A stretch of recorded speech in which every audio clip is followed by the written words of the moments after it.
Introduction दीजिए। मेरा नाम डॉक्टर प्रोफेसर विवेक गुप्ता है। मैं फोर्टिस मोहाली में डायरेक्टर न्यूरो कैथ लैब हूँ।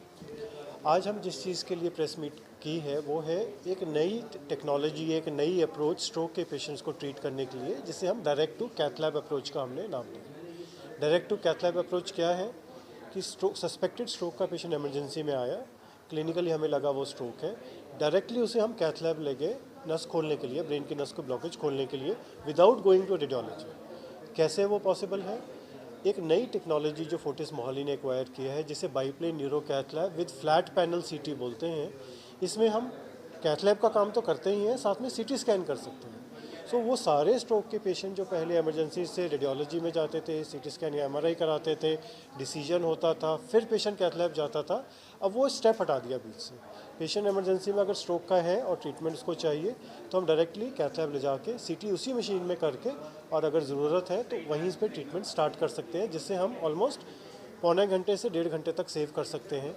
और वो इसलिए ज़रूरी है कि 1 मिनट में 20 लाख ब्रेन के सेल्स डेड हो जाते हैं। अगर हमने आधा घंटा भी सेव कर लिया तो हमने लाखों करोड़ों ब्रेन के सेल्स को सेव कर लिया। तो direct to cath lab approach in stroke patient, इसके लिए आज हम बात करने के लिए यहाँ आए हैं। ठीक है जी। सीटी स्कैन करके कंफर्म करते हैं कि सीटी स्ट्रोक है, नस कौन सी ब्लॉक है, और अगर नस ऐसी ब्लॉक है जिसे खोलने की ज़रूरत है तो इमीडिएटली पेशेंट को कन्वर्ट कर हम पेशेंट की दिमाग की जो नस ब्लॉक है उसको खोल सकते हैं। ये बहुत सिमिलर है जैसे हार्ट अटैक में काफ़ी सालों से है कि अगर हार्ट अटैक सस्पेक्टेड है, इमरजेंसी में पेशेंट जाता है, वहाँ से सीधा कार्डियोलॉजिस्ट के पास कैथ लैब में जाके वो नस को खोलने की ट्रीटमेंट स्टार्ट हो जाती है। ब्रेन में अनफॉर्चुनेटली ये ट्रीटमेंट अवेलेबल नहीं था, क्योंकि ब्रेन में प्रॉब्लम थी कि सीटी करना ज़रूरी था, उसके लिए रेडियोलॉजी जाना ज़रूरी था। But with this new technology of neuro biplane cath lab with flat panel CT, अब हम सीटी स्कैन कैथ लैब में कर सकते हैं, डिसीजन ले सकते हैं और ट्रीट कर सकते हैं। क्यों ये सब कुछ कर रहे हैं? क्योंकि स्ट्रोक में टाइम का बहुत ज़्यादा इंपॉर्टेंस है। 1 मिनट के अंदर 20 लाख ब्रेन के सेल्स डेड हो जाते हैं और उसको कोई ट्रीटमेंट वापस रिकवर नहीं कर सकते। तो we want to save time, and with this direct to cath lab approach we are able to save almost 45 to 60 minutes, which means millions of brain cells can be saved अगर हम इस approach को follow करते हैं। Doctor साहब, अभी तक आंकड़ों की बात करें जी। कितने की जो है ये जो आपको ब्रेन जो बता रहे कि जो है कितने की अभी तक पेशेंट जो आपके पास आ चुके हैं? ब्रेन स्ट्रोक बहुत कॉमन है। वर्ल्ड हेल्थ ऑर्गेनाइजेशन कहती है कि 4 में से 1% को स्ट्रोक होने का रिस्क है, 25%। फोर्टिस मोहाली बहुत ज़्यादा बिजी है स्ट्रोक के पेशेंट्स में। इन अ मंथ हम on an average 40 to 60 stroke के पेशेंट्स देखते हैं। कोई विंडो पीरियड के अंदर आते हैं, कोई उसके बाद आते हैं, पर इतने ज़्यादा आते हैं। One of the highest volume centre for stroke is Fortis Mohali at this point of time.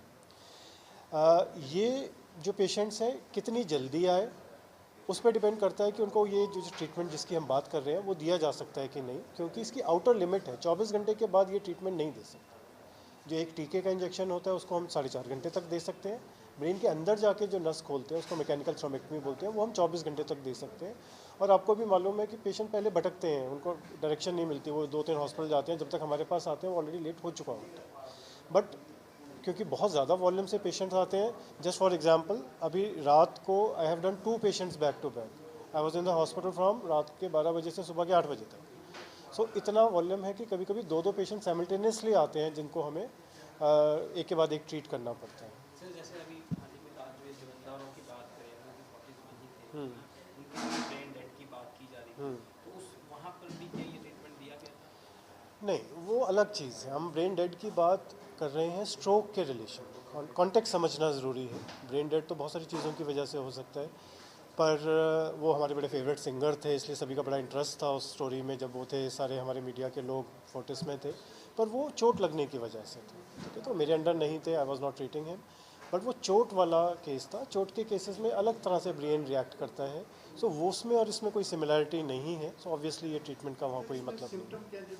हाँ जी, 4 सिम्टम आपके माध्यम से पेशेंट्स को याद रहें तो हमारा काम हो जाता है। फर्स्ट, ये जो एंगल है माउथ का, कॉर्नर ऑफ माउथ, ये टेढ़ा हो जाता है। अभी हमारा सीधा है, ये हंसेंगे तो ऊपर को जाएगा, ये नीचे चला जाता है, लटक जाता है, मुंह लटक जाता है। एक।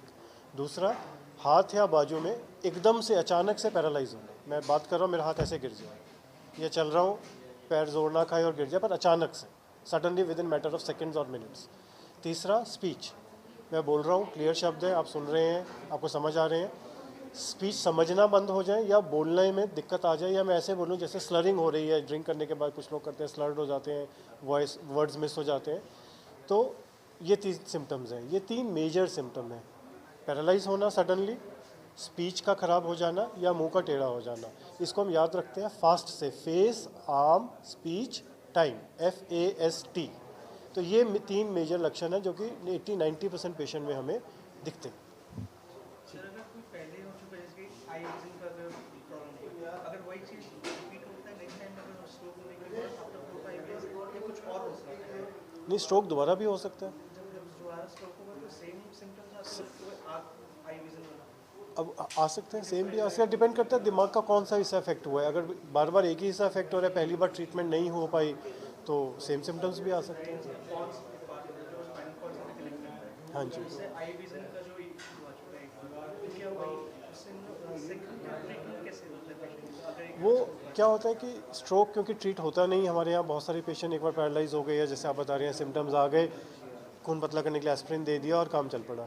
लेकिन स्ट्रोक में इमीडिएट ये जो हम ट्रीटमेंट बात कर रहे हैं, इसके बाद सेकंड ट्रीटमेंट होता है कारण ढूंढना। स्ट्रोक हुआ तो कहीं क्लॉट बना ना, अगर हमने कारण नहीं ढूंढा और उसको भी ट्रीट नहीं किया तो स्ट्रोक होता रहेगा। तो आपका वो वाला केस है कि स्ट्रोक हो गया, रिकवरी भी हो गई, पार्शल हुई या कंप्लीट हुई, लेकिन अगर हमने कारण नहीं ढूंढा और उसको ट्रीट नहीं किया तो स्ट्रोक सेकंड टाइम होने का चांस नॉर्मल पॉपुलेशन से 30% ज़्यादा है।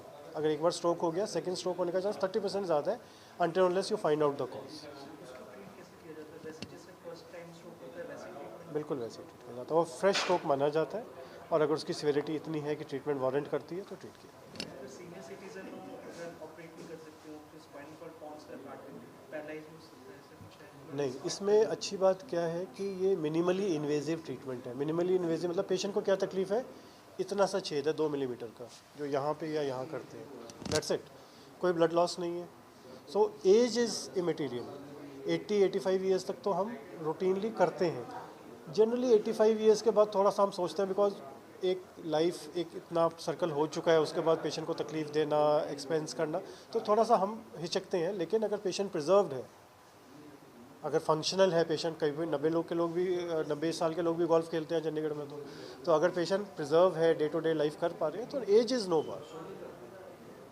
ठीक है जी।